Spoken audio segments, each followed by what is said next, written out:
Individual level پر غزہ کے لیے جو کچھ کر سکتے ہیں وہ سفیشینٹ نہیں ہے، انف نہیں ہے. ہم انڈیویجول لیول سے بڑھ کر ہم سمجھتے ہیں کہ اس کا اصل حل ریاستوں کو آگے آنا ہوگا، حکومتوں کو آگے آنا ہوگا.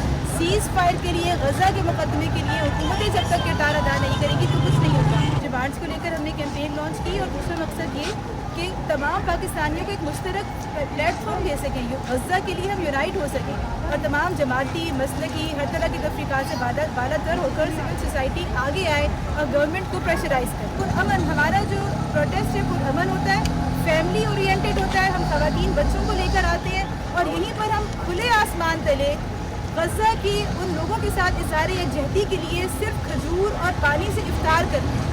تو اپنی اس کیمپین کو ہم ان مطالبات کے ساتھ جاری رکھیں گے، جس میں سب سے پہلی چیز یہ ہے کہ سیز فائر کے لیے پاکستان حرکت میں آئے، انٹرنیشنل پلیٹ فارمز پر بات کریں. پاکستان نے ابھی تک کوئی ایسا لیگل سٹیپ نہیں اٹھایا، تو ہماری پاکستان کے گورنمنٹ سے ڈیمانڈ ہے کہ وہ آئی سی جے کے پلیٹ فارم پہ بھی ساؤتھ افریقہ کو سپورٹ کریں.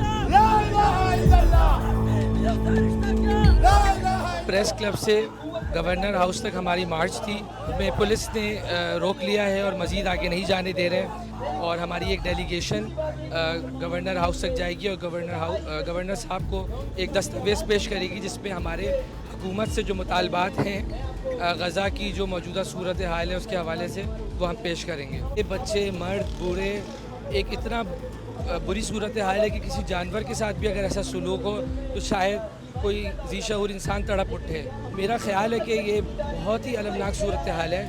اگر ہم اس ایک منٹ کے لیے تصور کریں کہ ہمارے کسی خاندان کے فرد کے ساتھ اس کا 1% بھی کوئی اس طرح کی صورتحال پیش آئے تو ہم تڑپ اٹھیں گے. تو میں سمجھتا ہوں کہ ہم سب کی ذمہ داری ہے بحیثیت انسان، تو اس کے خلاف ہم اپنی استطاعت کے مطابق ضرور کھڑے ہوں اور ہمیں اس کو محسوس کرنا چاہیے.